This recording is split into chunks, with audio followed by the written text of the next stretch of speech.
तो आज हम यूपी टेट का बाल विकास एवं शिक्षा शास्त्र का प्रीवियस ईयर का पेपर देखेंगे, जो कि आपकी आगामी परीक्षा के लिए बहुत ही हेल्पफुल होगा। तो स्टार्ट करते हैं। बुद्धि के तरल क्रिस्टलीय प्रतिमान के प्रतिपादक कौन थे? कैटल, थॉर्नडाइक, बर्नन या स्किनर? सही उत्तर क्या है? बुद्धि के तरल क्रिस्टलीय प्रतिमान के प्रतिपादक कौन थे? सही उत्तर है ऑप्शन पहला, कैटल इसका सही उत्तर है। अगला प्रश्न है, शिक्षण हेतु मानसिक उद्दीलन प्रतिमान का प्रयोग निम्न में से किसके सुधार हेतु किया जाता है? समझ, अनुप्रयोग, सृजनात्मकता, समस्या समाधान? सही उत्तर क्या है? शिक्षण हेतु मानसिक उद्दीलन प्रतिमान का प्रयोग निम्न में से किसके सुधार हेतु किया जाता है? सही उत्तर है ऑप्शन तीसरा, सृजनात्मकता इसका सही उत्तर है। अगला प्रश्न है, गोलमैन निम्न में से किससे संबंधित हैं? गोलमैन निम्न में से किससे संबंधित हैं? सामाजिक बुद्धि, संवेगात्मक बुद्धि, आध्यात्मिक बुद्धि या सामान्य बुद्धि? सही उत्तर क्या है? सही उत्तर है ऑप्शन दूसरा, संवेगात्मक बुद्धि।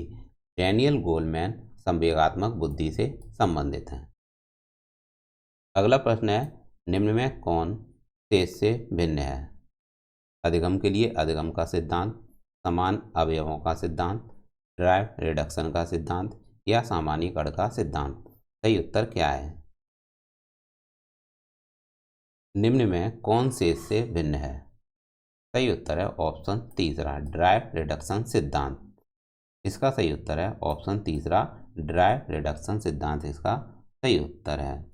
जो कि यह किसने दिया था? यह दिया था क्लार्क हल ने। किसने दिया था? यह क्लार्क हल ने दिया था। जबकि अन्य सिद्धांत अधिगम के सिद्धांत हैं, जैसे कि अधिगम के लिए अधिगम का सिद्धांत, यह अधिगम का सिद्धांत है। समान अवयवों का सिद्धांत, यह भी अधिगम का सिद्धांत है। और सामान्यीकरण का सिद्धांत, यह भी अधिगम का सिद्धांत है। अगला प्रश्न है, संज्ञानात्मक संप्राप्ति का न्यूनतम स्तर क्या है? ज्ञान, बोध, अनुप्रयोग या विश्लेषण? बताइएगा इसका सही उत्तर क्या हुआ? संज्ञानात्मक संप्राप्ति का न्यूनतम स्तर क्या है? सही उत्तर क्या है इसका?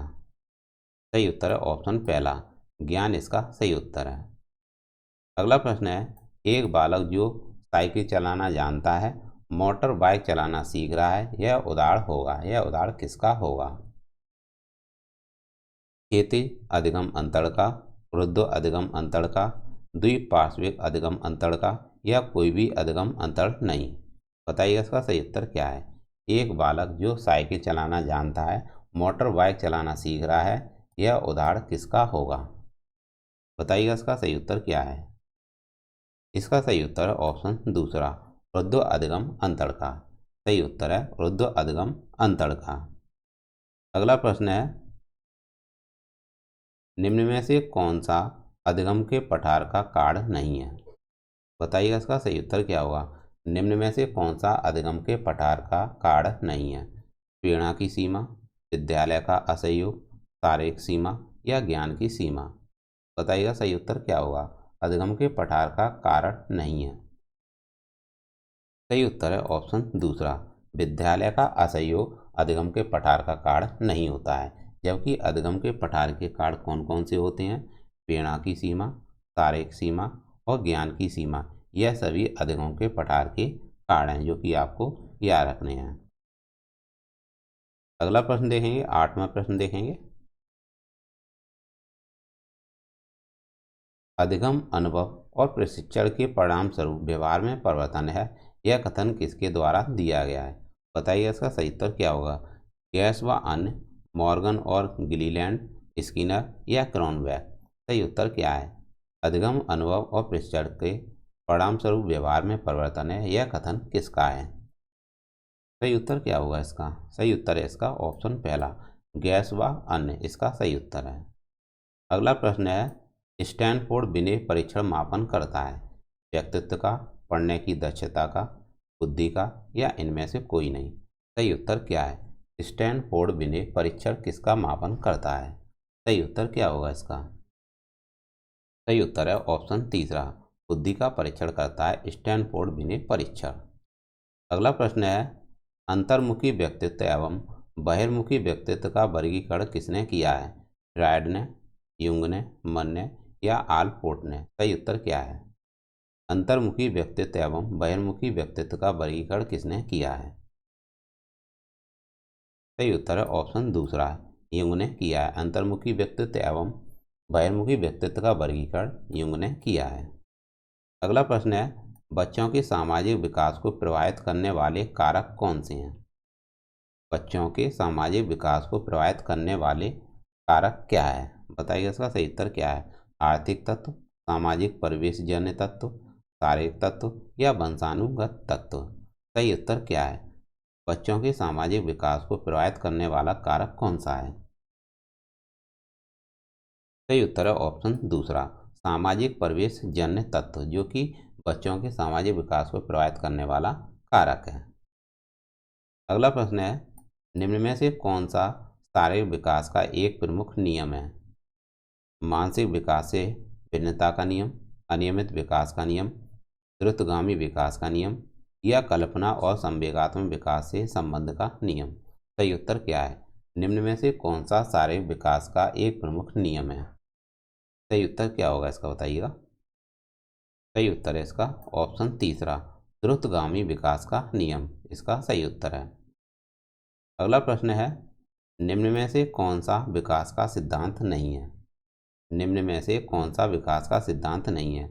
अनुकूलित प्रत्यावर्तन का सिद्धांत, निरंतरता विकास का सिद्धांत, परस्पर संबंध का सिद्धांत या समान प्रतिमान का सिद्धांत। सही उत्तर क्या है? निम्न में से कौन सा विकास का सिद्धांत नहीं है? सही उत्तर क्या है इसका? सही उत्तर है ऑप्शन पहला, अनुकूलित प्रत्यावर्तन का सिद्धांत, जो कि विकास का सिद्धांत नहीं है।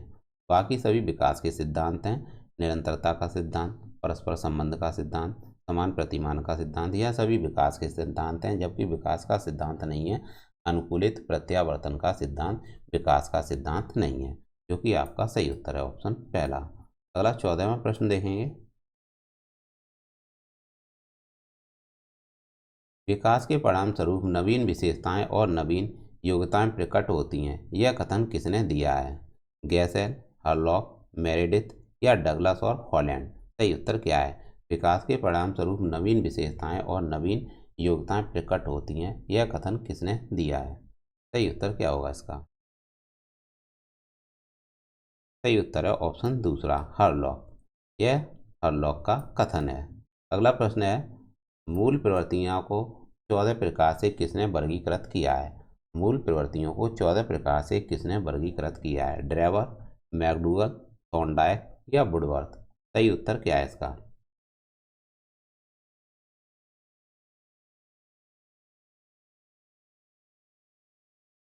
सही उत्तर है मैकडूगल।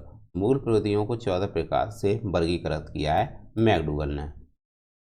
अगला प्रश्न है, किसी दूसरी वस्तु की अपेक्षा एक वस्तु पर चेतना का केंद्रीकरण अवधान है, यह कथन किसका है? डम्बिल का, रॉस का, मन का या मैकडूगल का। सही उत्तर क्या है? किसी दूसरी वस्तु की अपेक्षा एक वस्तु पर चेतना का केंद्रीकरण अवधान है, यह कथन किसका है? यह कथन है डम्बिल का। सही उत्तर है डम्बिल। अगला प्रश्न है, निम्न में से कौन सा सीखने की मुख्य नियमों में शामिल नहीं है? बताइएगा इसका सही उत्तर क्या है? निम्न में से कौन सा सीखने के मुख्य नियमों में शामिल नहीं है? तत्परता का नियम, अभ्यास का नियम, बहु अनुक्रिया का नियम या प्रभाव का नियम। बताइएगा इनमें से कौन सीखने के मुख्य नियमों में शामिल नहीं है? सही उत्तर क्या है इसका? सही उत्तर है ऑप्शन तीसरा, बहु अनुक्रिया का नियम, जो कि सीखने के नियमों में शामिल नहीं है। याद रखिएगा, अमेरिकी मनोवैज्ञानिक एडवर्ड थॉर्नडाइक ने अधिगम से संबंधित तत्परता का नियम, अभ्यास का नियम, प्रभाव का नियम का प्रतिपादन किया। इन तीनों नियमों के माध्यम से शिक्षण प्रक्रिया को प्रभावशाली बनाया जा सकता है। याद रखिएगा, बहु अनुक्रिया का नियम सीखने के मुख्य नियमों में शामिल न होकर थॉर्नडाइक के अधिगम संबंधी सहायक नियमों में है। तो याद रखिएगा, बहु अनुक्रिया का नियम सीखने के मुख्य नियमों में शामिल नहीं है। अगला प्रश्न है, 12 वर्ष से 16 वर्ष के बच्चों के लिए हिंदी में डॉक्टर एस जलोटा ने कौन सा परीक्षण प्रतिपादित किया है? 12 वर्ष से 16 वर्ष के बच्चों के लिए हिंदी में डॉक्टर एस जलोटा ने कौन सा परीक्षण प्रतिपादित किया है? अशाब्दिक बुद्धि परीक्षण, साधारण मानसिक योग्यता परीक्षण, या आर्मी अल्फा परीक्षण, या चित्रांकन परीक्षण? सही उत्तर क्या है? सही उत्तर है ऑप्शन दूसरा, साधारण मानसिक योग्यता परीक्षण इसका सही उत्तर है। अगला प्रश्न है, बुद्धि के द्विकारक सिद्धांत का प्रतिपादन किसने किया था? थॉर्नडाइक, स्पीयरमैन, बर्नन, या स्टर्न? यह प्रश्न तो आप सभी को मालूम होगा, बहुत ही सरल प्रश्न है। बुद्धि के द्विकारक सिद्धांत का प्रतिपादन किसने किया था? स्पीयरमैन ने किया था। किसने किया था? स्पीयरमैन ने किया था। अगला प्रश्न देखेंगे,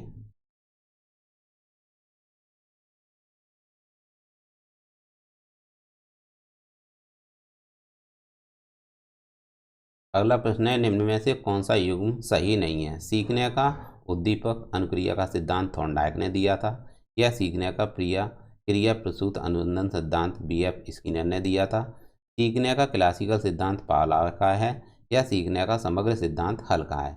तो बताइएगा निम्न में से कौन सा युग्म सही नहीं है? बताइएगा इसका सही उत्तर क्या होगा?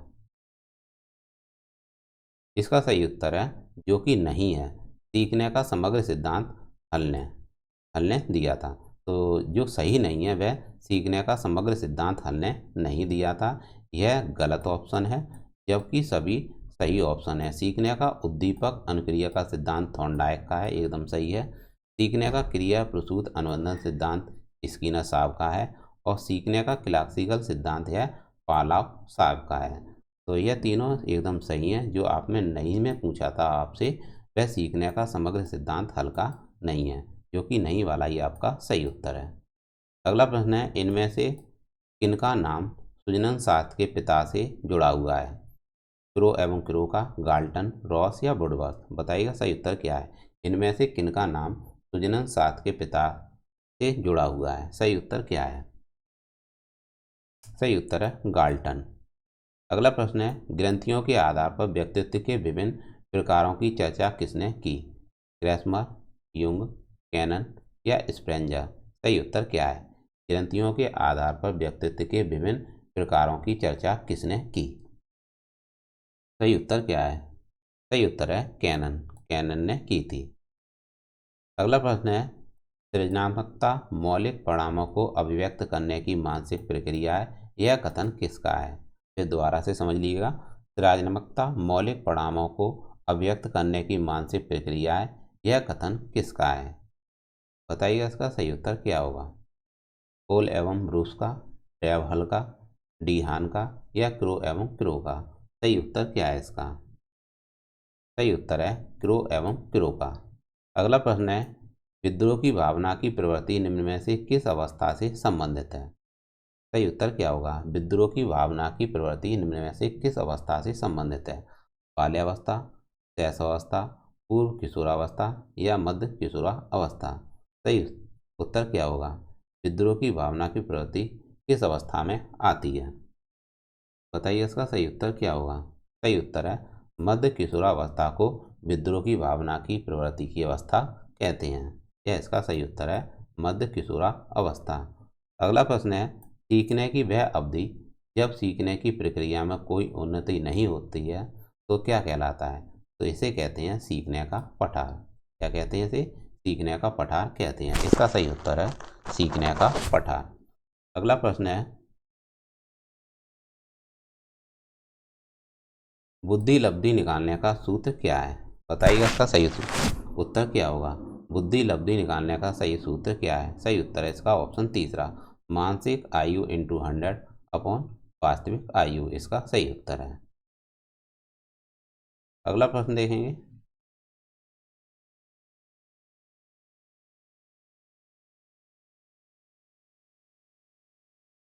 27वां प्रश्न देखेंगे,